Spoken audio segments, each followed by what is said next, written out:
जय माँ दुर्गे। सभी भक्तों को नवरात्रि पर्व की हार्दिक शुभकामनाएं। मान्यताओं के अनुसार नवरात्रि के ये 9 दिन बहुत शुभ होते हैं।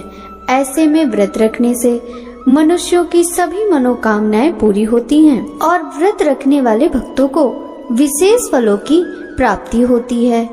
जिसकी जैसी कामना होती है माँ भगवती उसे पूरा करती हैं और अपने भक्तों की खाली झोलियां माँ भगवती भर देती हैं। श्री दुर्गा सप्तशती का पाठ संस्कृत में पढ़ना बहुत मुश्किल होता है।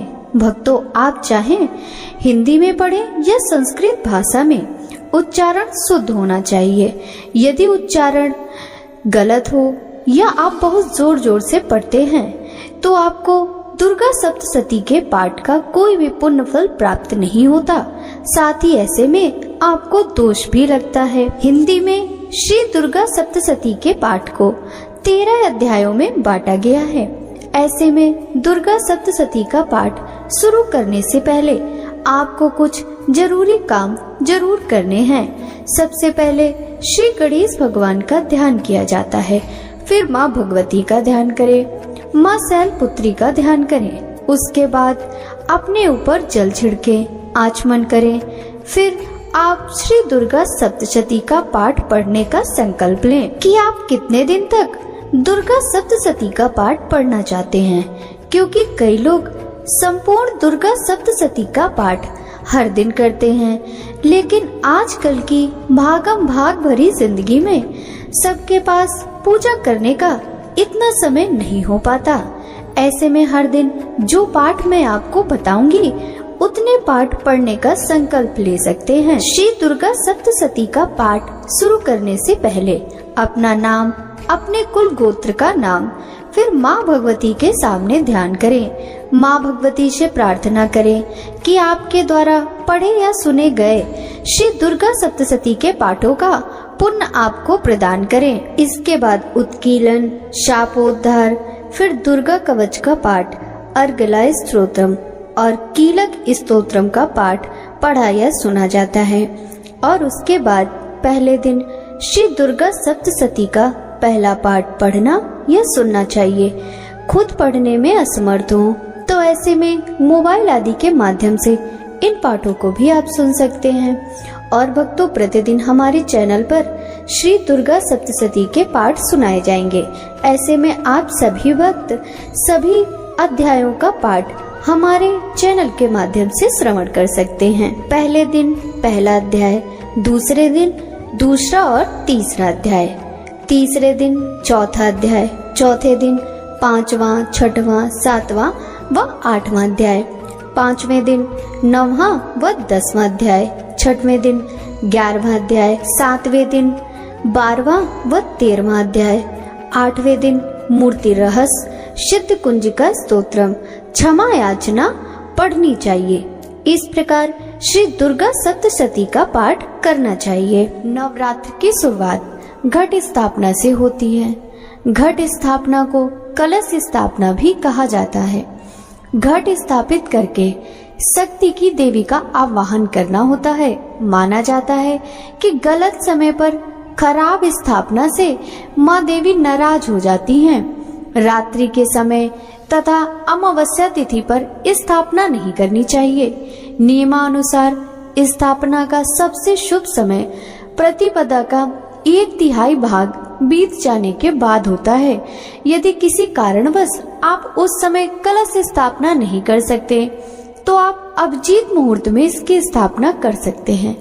प्रत्येक दिन का 8वां मुहूर्त अभिजीत मुहूर्त कहलाता है।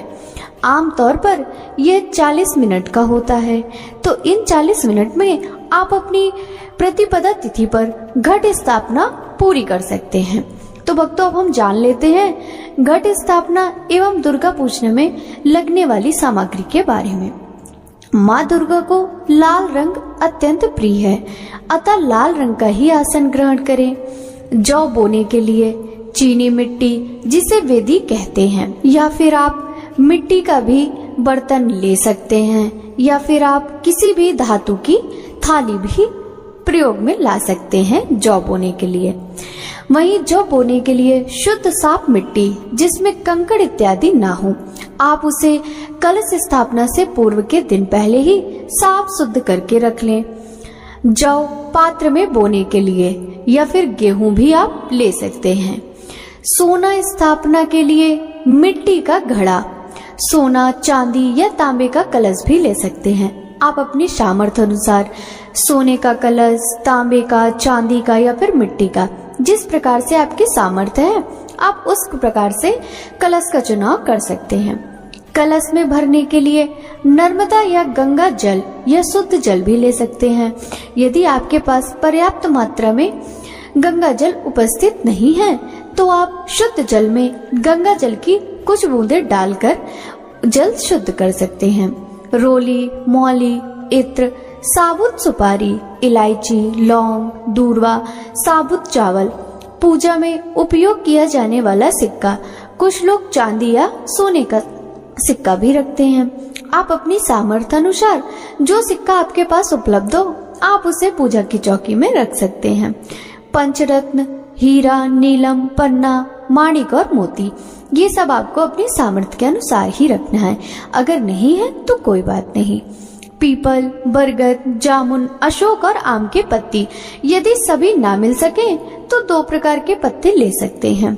यदि आपको वो भी ना मिल सके तो आप पीपल, अशोक या कोई में से जो भी आपको मिल जाए या फिर आम का ही पत्ता, आप कोशिश करें कि जो भी पत्ते आप कलश में लगाएं वो टहनी के साथ हो, जिससे कि ये पत्ते आपके 9 दिन तक हरे भरे बने रहेंगे। कलश को ढकने के लिए ढक्कन, मिट्टी या तांबे का पात्र होना चाहिए। ढक्कन में रखने के लिए साबुत चावल, अगर चावल ना हो तो आप गेहूं का भी प्रयोग कर सकते हैं। माता को चढ़ाने के लिए अनेक प्रकार के फूल, आप कोशिश करें आपको तरह तरह के फूल मिल जाएं तो बहुत अच्छी बात है।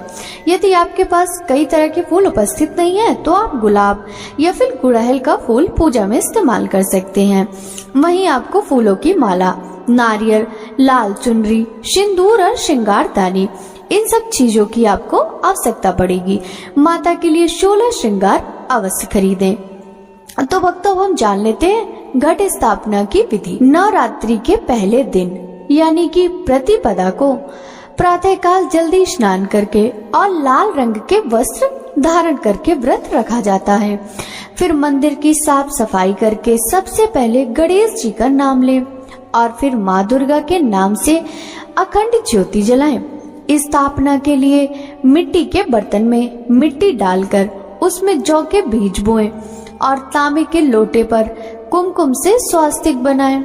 फिर लोटे के ऊपरी भाग पर मौली बांधें। इसके बाद लोटे में जल भरें और उसमें कुछ बूंदे गंगा जल की डाल दें। इसमें 1.25 रुपया, धूप, सुपारी, इत्र और अक्षत रखें। इसके बाद कलश में अशोक या आम के 5 पत्ते लगाएं। अब एक नारियल को लाल कपड़े में लपेटकर मौली से बांध दें और नारियल को कलश के ऊपर रख दें। इस कलश को मिट्टी के उस बर्तन के बीच में रखें जिसमें जौ बोए गए हों। कलश स्थापना के साथ ही नवरात्रि के 9 व्रतों के साथ साथ माँ के नाम की अखंड ज्योति जलाने का संकल्प लिया जाता है। ज्योति प्रज्वलित करते समय शुभम करोति कल्याणम आरोग्यम धन संपदाम शत्रु बुद्धि विनाशाय दीपम ज्योति नमस्तुते, इस मंत्र को बोलना चाहिए। अखंड ज्योति जलाते समय ध्यान रखें कि ज्योति के दीपक को अन्न जैसे गेहूं, जौ, चावल की ढेरी पर रखना चाहिए। इसे कभी भी सीधे जमीन पर ना रखें। घी से जलाई अखंड ज्योति को दाईं ओर रखना चाहिए। वहीं तेल से जलाई गई अखंड ज्योति को बाईं ओर रखना शुभ माना जाता है। ज्योति को घर में अकेले छोड़ना शुभ नहीं माना जाता। ऐसे में कभी भी घर में अखंड ज्योति जलाकर घर को अकेला न छोड़ें और न ही घर में ताला लगाएं। अखंड ज्योति जलाने के लिए इस्तेमाल हुए दीपक का, टूटे हुए दीपक का इस्तेमाल नहीं करना चाहिए। 9 दिन पूरे होने के उपरांत ज्योति को स्वाभाविक रूप से बुझने देना चाहिए। धार्मिक मान्यताओं के अनुसार ज्योति जलने के बाद अगर बुझ जाए तो इसे अशुभ माना जाता है। ऐसे में अगर आप मिट्टी से बने दीपक में अखंड ज्योति जला दें तो 1 दिन पूर्व दिन भर पानी में भिगोकर रख दें। इसके बाद आप इसका इस्तेमाल कर सकते हैं। आप ज्योति में समय समय पर तेल या घी डालते रहें। ऐसा करने से ज्योति देर तक जलती है। साथ ही मिट्टी के बड़े आकार के दीपक का इस्तेमाल करें ताकि इसमें डाला गया घी या तेल ज्यादा दिनों तक चले।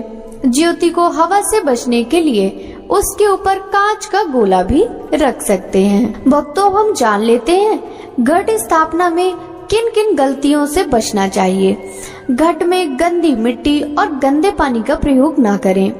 घट को एक बार स्थापित करने के बाद उसे 9 दिनों तक अपनी जगह से बिल्कुल भी ना हिलाएं। गलत दिशा में घट स्थापना न करें। जहां घट स्थापित किया जा रहा है यानी कलश स्थापित किया जा रहा है, वहां पर और आसपास स्वच्छ स्थान होना चाहिए। शौचालय या बाथरूम के आसपास घट स्थापना नहीं होनी चाहिए। कलश को अपवित्र हाथों से नहीं छूना चाहिए। कलश स्थापित करने के बाद घर को सूना नहीं छोड़ना चाहिए। कलश के जवारों को विधिवत रूप से नदी आदि में प्रवाहित करते हैं। कलश की नियमित रूप से पूजा अर्चना करते हैं।